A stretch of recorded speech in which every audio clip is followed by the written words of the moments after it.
Well folks, I thought I'd do a Breba update for 2024 and check out the rack on that. So this is Desert King doing its thing again. King of the Brebas. They are absolutely massive this year.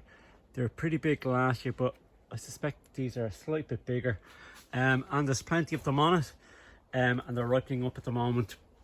Unfortunately, the weather hasn't been great. We're getting deluges of rain, or lots of rain at the moment. You can see some splitting. They're not, the eye is open on some of these, but they're not splitting open completely, so they're not spoiled, but still not great. And maybe that's why they're so big, is because they've just got so much water in them. I mean, if I left that any longer, there's a possibility of getting mold in there, so I'll harvest all of them today. And there's plenty of them again, so I'm probably too many for me, to be honest with you. So that's Desert King. This is another promising one. It'd be my first year getting figs of this. I can't remember the name. I think it's a Turkish variety that's also a Sandpager variety, and they are pretty massive. It looks almost like the interior is going to be red, because you can see around the eye here, but sure, we'll wait to see. I'll do a video on that once they ripen. So Desert King is by far the best performing this year, and it lives up to its reputation. This one here, for some reason, just hasn't really performing that well for me with regard to Brebas. This is Violet de Bordeaux. We've had a few on it this year, but not many. They haven't particularly ripened up that well. The growth on it tends to be quite thin and spindly. There was tons of main crop on that, but yeah, you don't necessarily see too many large figs, and I've had a few Brebas on it that were okay at best, not great, and certainly not as productive as Desert King. So I'm showing you that just as a comparison to this one here, which is its counterpart, Negroni.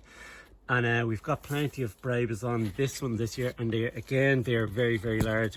Maybe it's something to do with maturity, because the tree's I don't know, 4 or 5 years old now, but they're pretty good sizable figs, and they're very, very nice too. Like, branches on this tend to be a lot thicker than the Violet de Bordeaux, so I'm definitely keeping this one. I might get rid of Violet de Bordeaux. There's my one and only brown turkey.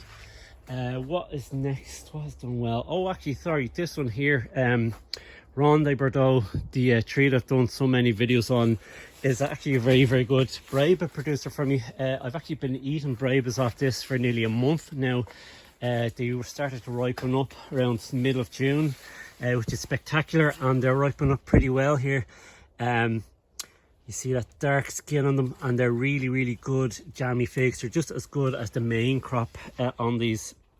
So a very, very good fig.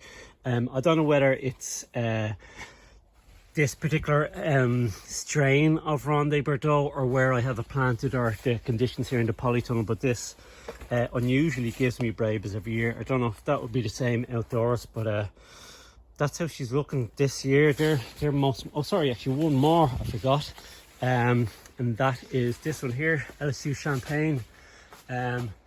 Nice sizable figs. I'll let them hang a bit longer. You see those dark brown spots on them, and a few up there as well. Very, very nice figs. They're honey fig. I've done some videos on them. Very, very sweet, and a reasonable amount of Brebas on it this year. Obviously nowhere near Desert King, but yeah, they're my top 3 for this year: Desert King, Negroni, and LSU Champagne, or sorry, and Ron de Bordeaux, and to a lesser extent LSU Champagne. Here's my other Desert King fig. Here's a comparison. There's Ron de Bordeaux, there's Desert King, but there you go. Take it easy, folks.